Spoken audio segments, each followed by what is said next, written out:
ஒரு பழம் இப்படி நல்ல பழம் பார்த்து ஒரு தக்காளி பழம் எடுத்துக்கிடுங்க. இதை அப்படியே ரெண்டை நேரம் சமமாக வெட்டுங்க. அஸ்ஸலாமு அலைக்கும். வெல்கம் டு அம்மா சமையல். அம்மா இன்னைக்கு நமக்கு இப்போ எல்லாருக்குமே எல்லா வீட்லேயும் எலி தொல்லைகள் ரொம்ப இருக்கு. எலி வந்துட்டுனாலே ஒண்ணுமே செய்ய முடியல. வீட்டு உள்ள வரைக்கும் பீரோ கொண்டு போய் துணிகளை கடிச்சு போடுது. ஒரு காய்கறி வாங்கி வைக்க முடியல, அப்படி கடிச்சு எடுத்துருது. ஒரு ஜாமான் வைக்க முடியல, தின்னுட்டு போயிருது. அந்த எலி தொல்லைகள் இருக்க வீட்டுல ரொம்ப எளிய முறையில அழகான ஒரு வழி இருக்கு. இதை இப்படி நீங்க வச்சீங்கன்னா உடனே போயிரும். ஒரு எலி கூட மாதிரி வரவே செய்யாது. இதை வாங்கி ஒரு 2-3 நாள் தொடர்ந்து அந்த இடத்துல இப்படி போட்டீங்களாக்கும் எலியே வராது. வாங்க அது எப்படி செஞ்சு போக வைக்கலாம்னு சொல்லிட்டாரு. அந்த எலி தொல்லைகள் போக வேற ஒண்ணுமே இல்லை. பார்த்துக்கிடுங்க. பாருங்க, புதினா இலை தான் நம்ம வாங்குவோம் பார்த்தீங்களா வீட்டு சமையலுக்கு. இந்த புதினா இலைய வாங்கிட்டு இவ்வளவு புதினா எல்லாம் வேண்டாம், இப்படி கொஞ்சமா எடுத்துக்கிடுங்க. பார்த்தீங்களா, இவ்வளவு போதும். இது இப்படியே ஒரு கத்திரியை வச்சு துண்டு துண்டா வெட்டிக்கிடுங்க. இதை அப்படியே வாஷ் பண்ணலாம் ஒண்ணுமே வேண்டாம். ஏன்னா நம்ம அப்படித்தான் சும்மா தான் அப்படி தூவி விட போறோம். வாஷ் பண்ணி கழுவெல்லாம் வேண்டாம். அப்படியே துண்டு துண்டா வெட்டிக்கிடுங்க. பார்த்தீங்களா, இந்த காம்பு ஒன்றுமே ஆய வேண்டாம். எவ்வளோ கடக்கா இருந்தாலும் அப்படியே கொஞ்சம் வெட்டி எடுத்துக்கிடுங்க.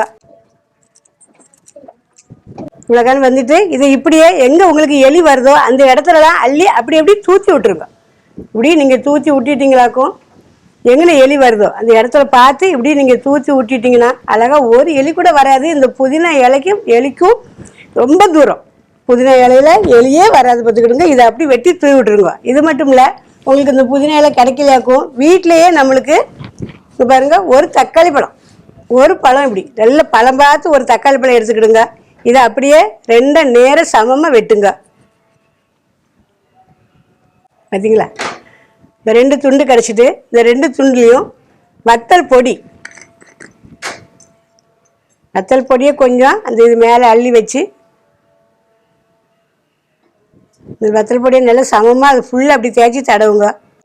இப்படி நல்லா வத்தல் பொடியை தடவி விட்டுட்டு அப்புறமா பாருங்க பனங்கல்கண்டு, சீனி போடாதீங்க, பனங்கல்கண்டு இப்படி 1 ஸ்பூன் பனங்கல்கண்டை இப்போ இதை கொஞ்சம் பவுடரா ஆக்கி கொண்டு வரேன். பாருங்க, பவுடரா ஆக்குனா இப்படி பவுடரா ஆயிரும். இந்த பவுடர் அள்ளி அந்த வத்தல் பொடிக்கு மேலே அப்படியே தூத்தி விட்டுருங்க. இப்படி கொஞ்சம் இந்த நாட்டு சக்கரை இல்லைன்னா பனங்கல்கண்டு போடலாம். இந்த பனங்கல்கண்டு நல்ல ஒரு வாசம் வரும். பார்த்துக்கிடுங்க. இந்த வாசத்துக்கு எலி அப்படியே அதை கடிக்க வரும். இதை கடிச்சிட்டு போயிட்டாக்கும் அப்படியே ஒரு எலி கூட வராது. பார்த்துக்கிடுங்க. ஒரு எலி கடிச்சு போனாலே போதும், எலியே வராது. வார எலியெல்லாம் இதை தின்னு பார்க்கறதுக்கு, தக்காளி பழத்தை திங்கிறதுக்கு அப்படி வரும். அது தின்னுட்டு இருக்கும்போது அதுகளுக்கு ரொம்ப எப்படி இருக்கும்னே தெரியாது, அப்படி ஓடி போயிரும். பார்த்துக்கிடுங்க. ஒரு எலி வராது. ஒண்ணு புதினா இலையை வெட்டி போடுங்க, இல்ல இந்த தக்காளி பழம் இருந்தாலும் இப்படி செஞ்சிருங்க. எலி தொல்லைகள் அப்படியே நீங்கி போயிரும். எலி தொல்லைகளே வராம இருக்கிறதுக்கு அம்மா சொன்ன டிப்ஸ் உங்களுக்கு பிடிச்சிருந்தா லைக் பண்ணுங்க, கமெண்ட் பண்ணுங்க, ஷேர் பண்ணுங்க, அப்படியே ஃபாலோ பண்ணுங்க. தேங்க்யூ. ஒரு பழம் இப்படி நல்ல பழம் பார்த்து ஒரு தக்காளி பழம் எடுத்துக்கிடுங்க. இதை அப்படியே ரெண்டை நேரம் சமமாக வெட்டுங்க.